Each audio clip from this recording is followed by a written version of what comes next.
Santa Clarita has to offer. And speaking of the greatest Santa Clarita has to offer, we have a very special guest in studio. Dr. Jaimie Ronchetto from Cinema Vet.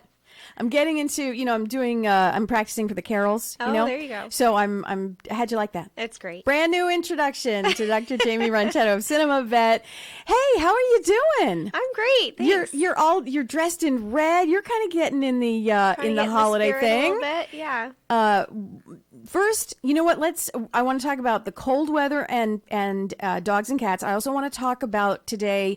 We're 2 days away from Thanksgiving. And I know we talked about this briefly, but I don't think we can say it enough because especially the dogs, they beg for food and they want treats. Stuff tends to fall on the floor. You know, you've got people over for Thanksgiving. It gets a little crazy. Food will fall on the floor. Right. We have to make sure they don't get anything that can do them any harm. And even if they're begging, because you know me, I look into those eyes and they sit there and they're so cute. And you do want to give them something, but you got to pull back. So you're here to set us straight. Let's talk about Thanksgiving first. So what can the dogs have? What can the dogs have from the table? From the table, safely, dogs could have maybe a little bit of turkey, like no skin or seasonings, but just some plain meat turkey would be okay.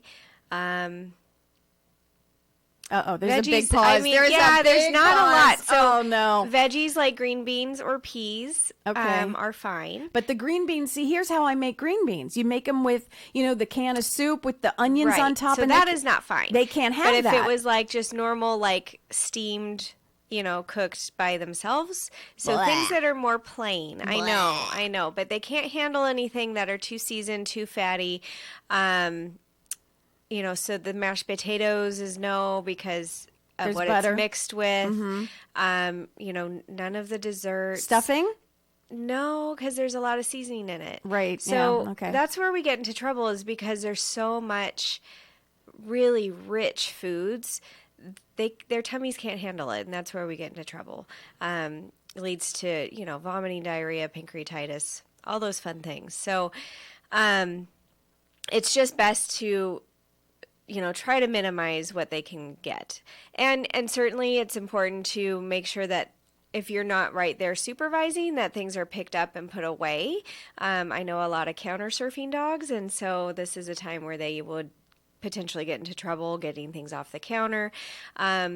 Be aware that certainly yeast is not good for them either. So if you're making bread or biscuits or anything like that. Dinner rolls. Of course we're going to have dinner rolls, Jaimie. Yes. Come on. Yeah, so that can be dangerous as well. Okay, so what about cats? Same deal on the cats? Certainly same deal. Cats don't tend to get into stuff quite as bad as dogs. Mm-hmm. So it doesn't seem to be as big of an issue, but certainly the same rules apply. They seem to get into because they can jump on the tables. They seem like they can get a hold of some stuff. So I would think that they would get into like the meats and things like that is what they'd be mostly interested in. Okay. Yeah. And definitely no desserts. No desserts. No desserts. No sweets, no sugar, none of that. So they don't need pumpkin pie. So is it really a Thanksgiving for the animals? Is it really? You know what you can do is put the Thanksgiving Charlie Brown Peanuts special on TV and maybe sit them on the couch and they can watch. There you go. While you're eating. Keep them entertained. You ever see Woodstock? He makes popcorn and toast for the Thanksgiving. Yeah. So let's move on into it's chilly. It's chilly. You're in a sweater. I'm in a sweatshirt this morning. It's kind of getting a little bit cooler. Forget about like in the next couple of days, temps are going to drop almost dramatically into the 60s. Mm-hmm. So what do we need to make sure? How can we tell if your dog or cat is cold? Sure. I mean, they always say a good rule is if you're cold, they're cold. Oh, like babies. Yeah. So, when it's colder out, especially at nighttime, if you have animals that are usually outside, it's best to either bring them in or at least bring them into a garage, maybe with a little space heater or something like that where they can stay warmer. Same deal with cats. If you have an outdoor kitty, they're a little bit better about finding a safe place to hide or a warmer place to go. But it is always safest and best to bring them in. Certainly, dog houses are one thing, but they only get so warm. There's not a lot of insulation. Right. I mean, it can protect him from some elements if it's raining, Right. but that's kind of it. Yeah, from cold and heat, it doesn't really do much. My dog can actually hear the click when I put on my electric blanket on the bed. There's a little click, and she can hear. Now, she has selective hearing, let me tell you. Just like a child. Like most, yes. Okay. And she hears that click, and you can hear her come running. She loves to be on that electric blanket That's so on the cute. bed. She hears the click. So I know she loves, to be a little bit warmer. Do you believe in those booties? I see little booties. Are they helpful? Because if I tried to put them on, dress up my dog, she walks funny. Like Yes. she doesn't really get it. Right, I know. So most dogs will definitely walk funny with anything on their feet. Some can get used to it. So I think booties definitely have a place, especially if they're going to be outdoors mostly, or if you're going on like long walks and things like that with them, and it's colder out, there can be a benefit to booties. Not every dog will tolerate them. Same with clothes. I know doggy clothes are pretty popular out here. Yes, they are. Do keep in mind that it is California. We're not in the deep south where there's going to be tons of snow and get freezing temperatures. So clothing may get a little too warm for them. That's not really typically necessary. True. So Very true. just, be careful that we're Take not overdoing it. Take the Instagram picture and then, Yeah. and then take it off. Yeah. How's that sound? That's a happy medium, right? You take Probably the picture safest, for social media and then you move on. I've been meaning to ask you, are you on social media at all? Do you Yeah, have- we are. We're on Facebook and we're on Instagram. I didn't know that. What's your handle? Is it just Cinema Vet Center. That's it, Cinema Vet Center. You can find on Instagram and on Facebook. The website is cinemavet.com. Correct. Oh, so everything's just Cinema Vet. It's easy. It's plain and simple. If you need to find Jaimie, she's so much fun. If you're looking for a new doctor for your little furry guy, you got to check out Dr. Jaimie. It's such a lovely office, and she's so fun, and she laughs and has a good time. And you have three dogs of your own, right? I only have one right now.